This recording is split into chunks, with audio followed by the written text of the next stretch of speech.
Bapa di surga, terima kasih pada pagi hari ini atas kasih dan pertolongan Tuhan.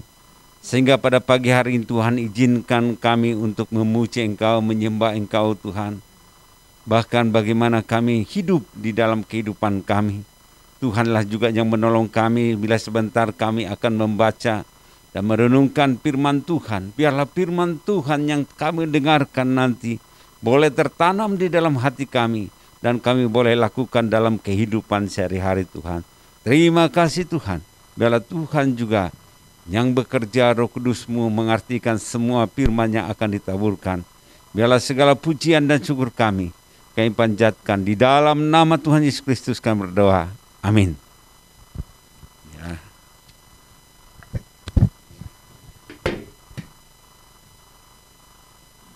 Kalau kita melihat akhir hari ini banyak kasus yang terjadi, ya. Kasus-kasus itu yang menghebohkan juga bagaimana tentang kehidupan ini. Kalau kita lihat bagaimana kehidupan Rudolf Tobing, ya, dan juga bagaimana dia membunuh. Dikatakan dalam berita dia seorang pendeta muda di salah satu gereja, tapi dia melakukan pembunuhan. Bahkan direncanakan akan membunuh 2 lagi. Tapi keburu dia ditangkap. Ya, ini satu hal. Kita lihat juga bagaimana kehidupan yang terjadi, kasus yang menghebohkan. Itu kalau kita lihat saudara kita Sambo. Ya, dia terkenal bagaimana dia adalah seorang Kristen juga, tapi mengalami juga bagaimana pembunuhan. Bahkan juga kalau kita saksikan pada saat ini di Prancis katanya banyak gereja yang dirobohkan.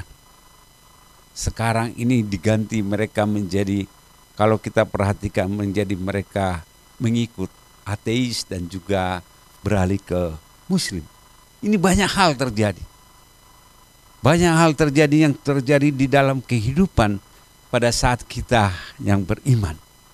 Ini salah satu kalau kita melihat kembali bagaimana kehidupan di dalam perjalanan sangat luar biasa. Kemarin Pak Nelson menayangkan di WA tentang gambar. Saya nggak tahu itu apakah itu satanis atau gimana.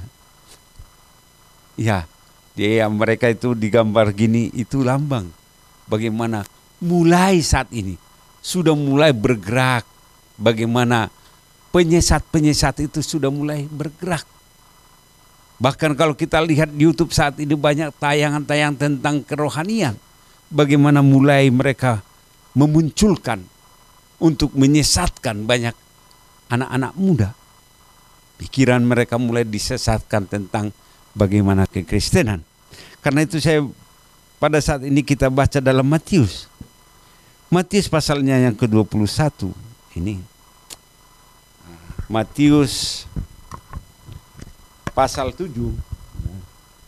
Matius pasal 7, saya akan bacakan ayatnya yang ke-15. Ayat 21 sampai dengan 23 nanti kita akan bahas. Nanti kita juga sampai 27. Ini satu rangkaian bagaimana ini. Pada hari terakhir banyak orang akan berseru kepadaku, Tuhan, Tuhan, bukankah kami bernubuat demi namamu dan mengusir setan demi namamu dan mengadakan banyak mujizat demi namamu juga.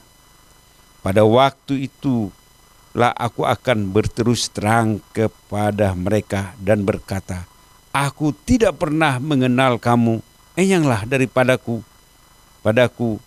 kamu sekalian pembuat kejahatan.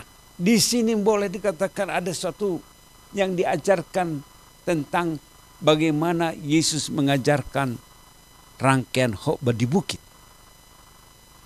Khotbah di bukit ini salah satu tertuju untuk orang-orang yang datang kepada Tuhan Yesus, yang punya latar belakang yang berbeda. Sehingga pada ayat 15 dikatakan, waspadalah terhadap nabi-nabi palsu yang akan datang kepadamu. Dengan apa? Dengan menyamar seperti domba, tetapi sesungguhnya mereka adalah serigala yang buas. Waspadalah terhadap nabi-nabi palsu. Karena itu kita sebagai orang yang sudah percaya kita harus waspada. Kenapa ini ditegaskan oleh Yesus harus waspada? Karena sudah muncul nabi-nabi palsu, ya. Dia menyamar. Jadi nabi-nabi palsu itu menyamar. Menyamar sebagai apa? Sebagai pemberita-pemberita. Menyamar sebagai apa? Sebagai nabi-nabi. Yang dibaliknya tujuannya untuk menyesatkan. Ada yang datang seperti domba. Nah, karena itu dikatakan ayat 16. Dari buahnya lah kamu akan mengenal mereka. Dari buahnya engkau akan mengenal mereka. Apa yang dihasilkan oleh kepercayaannya akan dilihat oleh orang-orang. Jadi orang itu buahnya yang dilihat. Kalau dikatakan kepercayaannya tidak sesuai dengan buah yang dia lakukan. Nah ini. Karena itu dikatakan, dapatkah orang memetik buah anggur dari semak duri atau buah ara dari rumput duri? Ini suatu yang dikatakan oleh tentang perumpamaan. Enggak dapat. Duri itu enggak akan dapat berbuah. Kecuali anggur itu dapat berbuah. Duri itu biasanya menyakitkan. Enggak dapat. Sehingga diteruskan ayat 17 demikiannya. Setiap pohon yang baik menghasilkan buah yang baik. Sedangkan pohon yang tidak baik menghasilkan buah yang tidak baik. Nanti selanjutnya kita bedakan nantinya. Tidak mungkin pohon yang baik itu menghasilkan buah. Ayat 19. Dan setiap pohon yang tidak menghasilkan buah yang baik pasti ditebang dan dibuang ke dalam api. Ini ada satu. Jadi orang yang tidak berbuah itu akan ditebang. Kalau kita bandingkan di dalam ayat yang ke ayat yang 26. Tetapi setiap orang yang mendengar perkataanku ini dan tidak melakukannya, ia sama dengan orang yang bodoh yang mendirikan rumah di atas pasir. Tetapi setiap orang yang mendengar dan melakukannya, dia mendengar tapi tidak melakukannya. Inilah yang dikatakan di dalam ayat rangkaian ayatnya yang ke-15 sampai 23. Ini mengenai hal itu. Bagaimana nanti hal-hal itu orang-orang bodoh ini dia dibodoh-bodohin oleh nabi-nabi palsu ini. Sehingga dia terpikat. Bahkan karena keterpikatannya dia mengikuti. Ya kan, saat ini kalau kita lihat banyak saat ini yang meninggalkan Tuhan karena apa? Karena kebodohan. Dia memang datang ke gereja. Dia memang datang ke gereja, tapi pada saat dia tidak tahu apa yang dia dengarkan.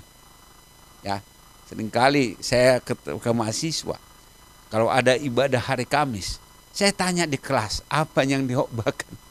Ya, nggak ada yang hafal. Padahal baru 2 jam, banyak 1 jam. Saya ibadah itu dari jam 11 sampai jam 12 atau setengah 1. Nah masuk ke kelas setengah 3. Terus saya tanya apa isi khotbahnya. Aduh lupa Pak katanya. Nah ini dia mendengar tapi dia nggak ngerti apa yang dikatakan itu. Ya kadang-kadang kita seperti itu. Kita dengar khotbah itu tapi kita nggak menyimak apa yang diuraikan, sehingga bagaimana kita bisa dapat melakukannya kalau udah pulang dari tempat ini nggak tahu apa-apa. Sama deh seperti anak sekolah minggu. Apa tadi khotbahnya? Kingkong badannya besar gitu kan. Yang diingat itu kingkong badannya besar. Yang lain lupa gitu kan. Ini yang terjadi. Sehingga apa? Kita harus sadar pada saat kita mendengar firman Tuhan diterangkan, si iblis sudah siap-siap di gerbang pintu itu, mengambil setiap firman yang kita dengar. Sehingga yang kita dengar itu langsung kita lupa. Kadang-kadang ini yang dipikirkan. Karena itu diingatkan oleh Tuhan tentang penabur. Yang ditabur di pinggir jalan, langsung diambil, dimakan oleh si iblis itu diambil, dimakan oleh burung. Artinya iblis itu diambil kembali. Sehingga pulang ke rumah hanya mengingat apa? Mengingat. Tidak mengingat sama sekali firman Tuhan. Nah, inilah yang dikatakan orang bodoh. Yang membangun apa? Yang membangun rumah di atas pasir. Pada saat orang itu rumah di atas pasir dia dirikan, nah pada saat ada masalah yang terjadi, masalah itu akan diuji oleh waktu. Iman kita itu akan diuji oleh waktu. Dikatakan pada saat ada banjir. Banjir itu suatu pergumulan atau besar. Apa yang terjadi? Rumah yang didirikan itu hanyut. Tidak ada bekasnya. Tidak ada bekasnya. Karena itu dikatakan di dalam ayat 21 tadi. Bukan semua orang yang berseru kepadaku, Tuhan, Tuhan. Karena pada saat ada masalah dia boleh dikatakan dia tidak mendengarkan firman Tuhan dan tidak melakukannya. Akhirnya dia hanyut. Sama dengan orang bodoh dikatakan. Yang mendirikan rumah di atas pasir. Sama-sama mendirikan rumah. Sama-sama pergi ke gereja. Tetapi apa? Tetapi dia tidak melakukan apa yang dia dengarkan. Firman Tuhan yang didengarkan. Kita kan biasanya gitu. Kita mendengarkan firman Tuhan. Tapi hidup kita nggak berubah. Senantiasa mengikuti kedagingan. Kan? Ketika ada masalah langsung muncul. Kedagingan itu muncul. Ya kan sama seperti itu. Ya. Sama dulu kan orang yang itu kadang-kadang orang itu membungkus kedagingan itu dengan apa? Hal-hal rohani. Ya. Hal-hal rohani itu dibungkus. Sehingga pada saat dia dikagetkan ada masalah, baru keluar aslinya. Ya kan? Saya selalu bilang itu. Orang yang berpacaran kan, pacarnya itu selalu katakan, haleluya, puji Tuhan. Ya, rohani. Ya, tapi pacarnya kurang rohani. Ya, pada saat ada, ya pohon Natal lah, pohon Natal ada kabel yang lepas itu. Dia coba di strum pacarnya. Apa yang terjadi? Bukan haleluya yang keluar, tapi yang keluar itu apa? Kata-kata kotor keluar dari mulutnya. Kan ada masalah. Masalahnya apa? Dia di strum. Sehingga kelihatan belangnya gitu kan. Kelihatanlah bahwa yang muncul dalam hati itu masih kedagingan. Itu biasanya terjadi. Kadang-kadang kita bisa rohani pada saat nggak ada masalah. Tetapi pada saat ada masalah itu baru kita tidak mengandalkan Tuhan. Karena apa? Kita nggak ada pondasi iman kita. Pondasinya nggak ada. Sehingga apa yang dikatakan oleh Tuhan? Aku tidak mengenal engkau. Karena apa? Engkau tidak melakukan apa yang telah kuperintahkan. Ya kan? Jadi inilah bagaimana sebenarnya pada saat kita sebagai orang percaya. Nah ini ayat yang ke-20. Kalau kita baca ini ayat yang ke-24 ini. Setiap orang yang mendengar perkataanku ini dan melakukannya, ia sama dengan orang bijaksana yang mendirikan rumah di atas batu. Kemudian turunlah hujan dan datanglah banjir. Lalu angin melanda rumah itu, tetapi rumah itu tidak rubuh sebab didirikan di atas batu. Nah ini ada dua hal yang dikatakan oleh Tuhan Yesus di khotbah di bukit itu. Ada orang yang mendengar firman Tuhan dan melakukannya. Pada saat dia sudah mendengar, melakukan, dia menjadi apa? Menjadi bijaksana. Dia mengetahui apa? Mengetahui tentang kebenaran. Karena itu kita bandingkan dalam Kolose pasal 2 ayat 6. Kolose pasal 2 ayat 6 dikatakan di sini, Kalau kita bahas Kolose pasal 2, kamu telah menerima Kristus Yesus Tuhan kita, karena itu hendaklah hidupmu tetap di dalam Dia. Kamu, ini kata kamu berarti ke pribadi masing-masing. Ya. Ini kepada pribadi, kamu telah menerima Kristus Yesus Tuhan kita, karena itu hendaklah hidupmu tetap di dalam Dia. Arti kata tetap di dalam Dia, dia konsisten di dalam Tuhan. Dia mendengar firman Tuhan itu dan melakukannya di dalam kehidupannya. Karena itu dikatakan hendaklah kamu berakar di dalam Dia dan dibangun di atas Dia. Berakar di dalam Dia. Artinya ada yang harus kita lakukan setelah kita percaya kepada Tuhan Yesus. Bagaimana kita meletakkan iman kita? Dengan apa? Dengan berakar di dalam Dia. Bagaimana caranya kita berakar di dalam Dia? Kalau orang itu mau berakar di dalam Dia, dia harus senantiasa menyimpan firman Tuhan itu di dalam hatinya, di dalam pikirannya. Sehingga kita terus memberi waktu untuk membaca firman Tuhan. Itu akarnya. Kalau kita berhenti membaca firman Tuhan, maka pertumbuhan itu akan kurang. Kalau akar itu berhenti menyedot air dari dalam tanah, dialirkan ke pohon itu, maka pohon itu tidak akan bertumbuh dengan besarnya. Tetapi selama akar pohon itu tetap bekerja, mencari sisa makanan, maka akar itu akan bertumbuh baik sehingga buahnya menghasilkan. Saya rasa demikian juga hidup kita. Pada saat kita percaya kepada Tuhan Yesus, kita harus terus berakar di dalam Tuhan. Akar itulah yang mendorong iman kita semakin kuat. Dengan apa?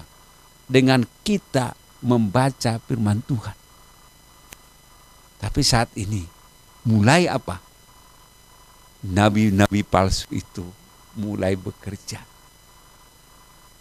Bekerjanya dengan apa? Dengan apa yang paling pesat saat ini? Dengan kecanggihan teknologi.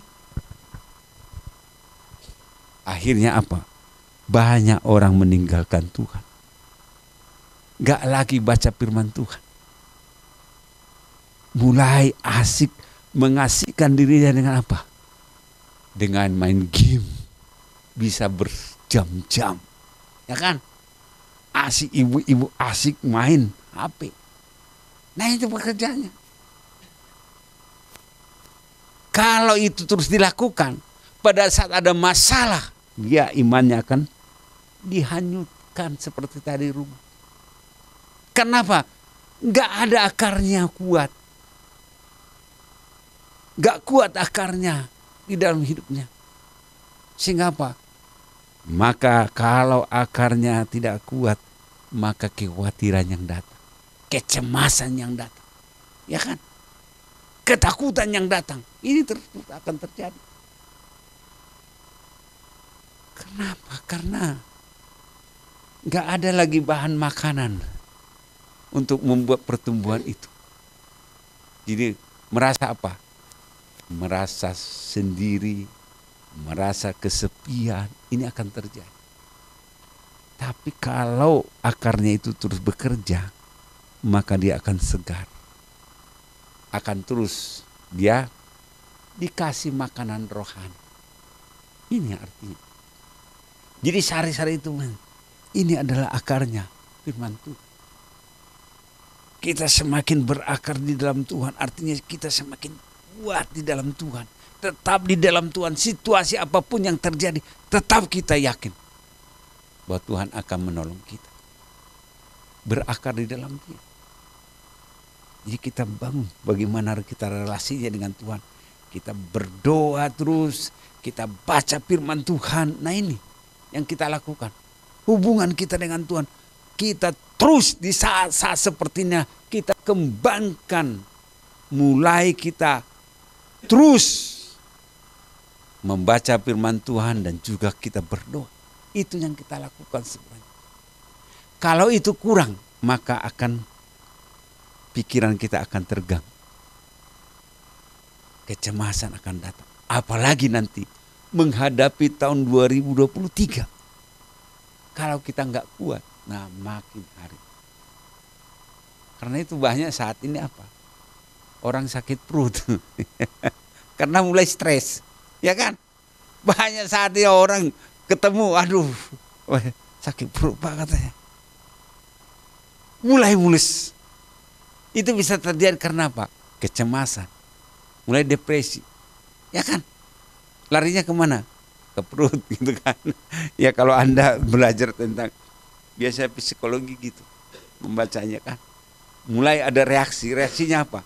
Mulai ke belakang. Kecemasan. Ya kadang-kadang itu. Akhirnya karena itu baru sakit. Ya kan? Ya, sakit gini ini. Ini merajalela saat ini terjadi. Nah ini. Setelah berakar dikatakan berakar dibangun di atas, hendaklah kamu bertambah teguh. Nah dibangun di atas, baru dia berakar di dalam dia dan dibangun di atas dia, hendaklah kamu bertambah teguh dalam iman yang telah diajarkan kepadamu, dan hendaklah kamu hatimu berlimpah dengan syukur. Nah di sana dikatakan bertambah teguh dalam iman. Setelah dia berakar dibangun di atas dia. Nah ini, dibangun di atas dia. Nah ini, kenapa lari bangunan? Dibangun di atas dia. Ini menyangkut relasi. Setelah kita berakar dalam dia, baru ada relasi dibangun di atas dia. Artinya kita harus melakukan, adanya harus kita lakukan di dalam hidup kita. Itu ada suatu persekutuan, harus ada suatu penginjilan dalam hidup kita. Baru membangun relasi antara apa? Kita ada persekutuan untuk apa? Untuk menguatkan iman kita. Persekutuan itu mendorong kita. Karena itu di dalam Ibrani dikatakan. Ibrani 10 ayat 24 sampai 23. Janganlah engkau menjauhkan dirimu kepada ibadah-ibadah, tetapi dikatakan itu beribadah itu saling menolong, saling menasehati, saling mendorong. Itu artinya dibangun. Kita berkembang dan juga kita melalui kita membangun iman kita, mulai kita menyaksikan hidup kita sebenarnya. Baru apa? Iman kita semakin teguh. Ini kuncinya. Inilah orang bijak. Bagaimana orang yang bijak itu mendirikan rumah di atas batu. Inilah yang dilakukan. Sehingga kita terus ada angin, ada badai, tetap kita di dalam Tuhan. Ya kan? Enggak terpengaruh. Enggak seperti tadi ada banjir langsung hanyut. Karena itu Yesus mengatakan, aku tidak mengenal engkau. Karena mereka gampang sekali mengikuti ajaran-ajaran lain. Gampang sekali. Tetapi kalau dia sudah dalam Tuhan, oh ini yang benar. Saya akan bertahan. Baru karena ini kata, baru diingatkan lagi oleh Paulus ayat 7. Hendaklah kamu berakar. Ayat 8. Hati-hatilah supaya jangan ada yang menawan kamu dengan filsafat yang kosong dan palsu menurut ajaran turun-temurun dan roh-roh dunia, tetapi tidak menuruti Kristus. Nah ini mulai dikembangkan. Ya. Filsafat kosong atau ajaran-ajaran nenek moyang. Mulai sekarang ya. Karena itu kalau anak-anak saat ini lihatlah di apa? Kalau Anda suka TikTok itu ya. Kenapa banyak saat ini mulai apa? Mulai dimunculkan tentang hantu-hantu. Ini kan filsafat. Pocong-pocong, penampakan rumah-rumah ada hantu, ya kan? Saat mulai mengacaukan pikiran, mereka mulai meyakini itu, sehingga apa? Jadi kurang percaya kepada Kristus. Ini yang terjadi. Ini kita harus waspadai ini. Sehingga mulai ada takut di rumah, ya, ada ketakutan, ya kan? Ada kursi berjalan katanya. Ada ini, ya, mulai dimunculkan. Ini hati-hati. Kita harus hati-hati karena itu dikatakan hati-hatilah supaya jangan ada yang menawan kamu dengan filsafat yang kosong, menawan kamu. Artinya kita mulai ditanamkan dengan apa? Filsafat yang kosong. Hal-hal sebenarnya kata. Kalau filsafat itu kan, kenapa orang filsafat? Kalau Plato mengatakan bahwa hidup kita ini hanya bayang-bayang. Ketika dia berdiri di atas menghadap gua, dia melihat bayangannya. Ternyata hidup ini dikatakan tidak nyata. Ini hidup ini hanya bayang-bayang. Sehingga dia berfilsafat, wah hidup ini gak nyata. Tetapi kalau kita lihat hidup kita itu nyata. Apa yang kita hadapi itu nyata. Sehingga apa? Kita harus hati-hati dalam hidup kita. Supaya kita jangan dibodohi oleh filsafat-filsafat kosong. Ya kan? Oleh filsafat kosong yang di sini katakan di sini. Yang menawan dan kosong dan palsu menurut ajaran turun-temurun dan roh-roh dunia, tetapi tidak menuruti Kristus, ya kan? Jadi kita harus waspada. Karena itu dikatakan waspadalah. Karena sudah mulai ada domba-domba yang menyusup. Ya kan? Kita lihat sehari-hari aja mulai. Seperti anak saya saksikan adanya katanya orang yang ditengking. Pada saat ditengking dalam nama Tuhan Yesus katanya. Terus yang apa itu bersuara, siapa kamu katanya. Ya kan? Dia jadi takut kan. Padahal dia tahu dia punya kuasa. Nah ini mulai ditanamkan keraguan. Sehingga pada saat kita berdoa pun udah ragu. Benar enggak gitu. Karena apa? Filsafat itu harus yang nyata gitu. Enggak nyata, enggak dipikirkan. Jadi berusaha orang itu supaya dapat diterima oleh akal dan pikiran. Ya kan? Kalau apa itu kan pemikiran Tuhan itu abstrak. Jenis pemikiran sekarang itu harus konkret. Karena itu Thomas mengatakan kalau saya nggak lihat katanya tangan Yesus itu yang tertusuk itu, saya tidak percaya. Sehingga Yesus harus menemui Thomas, ini tanganku, ya kan? Baru dia percaya.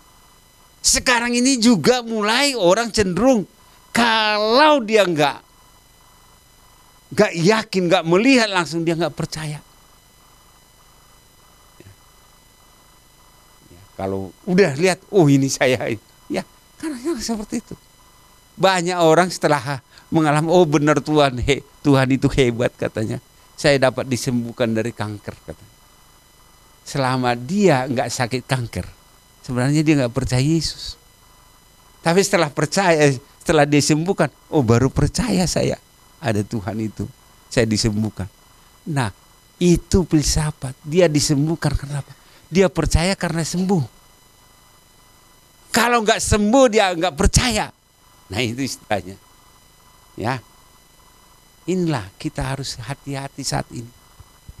Di dalam keyakinan kita, kita harus tetap teguh. Percaya kepada Tuhan. Apapun pada saat badai datang kita tetap yakin bahwa Tuhan ada. Ya, jadi inilah yang diutarakan. Hati-hati dikatakan. Sebab di dalam dia berdiam secara dalam dialah yang berdiam secara jasmani seluruh kepenuhan Allah. Dan kamu telah dipenuhi di dalam dialah kepala semua pemerintah, penguasa Nah di sini katakan supaya kita jelas. Supaya kita jelas, kita harus melakukan. Hari demi hari kita harus berbuah kalau kita kembali pada Matius pasal 7 tadi. Ya. Orang yang dibangun di atas batu itu dia akan tetap bertahan. Ya. Jadi firman Tuhan pada saat ini ada, kita harus mendengar firman Tuhan dan melakukannya. Yang kedua, kita mendengar, ada yang tidak melakukan. Kita dipilih mana?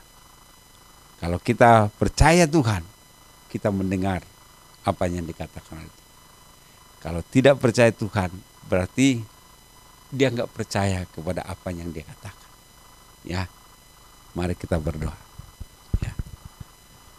Tuhan Yesus, terima kasih supaya kami mengingat kembali, supaya kami mencoba apa yang Tuhan katakan kepada kami, supaya setiap firman yang kami dengar boleh kami lakukan dalam kehidupan kami, Tuhan. Kami tidak mau ditawan oleh filsafat kosong yang diajarkan oleh nabi-nabi palsu, Tuhan. Tapi kami mau, Tuhan, berjalan seturut dengan perintah Tuhan. Biarlah segala pujian kami, segala syukur kami panjatkan di dalam nama Tuhan Yesus Kristus kami berdoa. Amin. Salam Bapak Ibu dimanapun berada. Jangan lupa komen, subscribe, agar video-video tersebut dapat menjadi berkat bagi orang lain. Tuhan Yesus memberkati kita semua.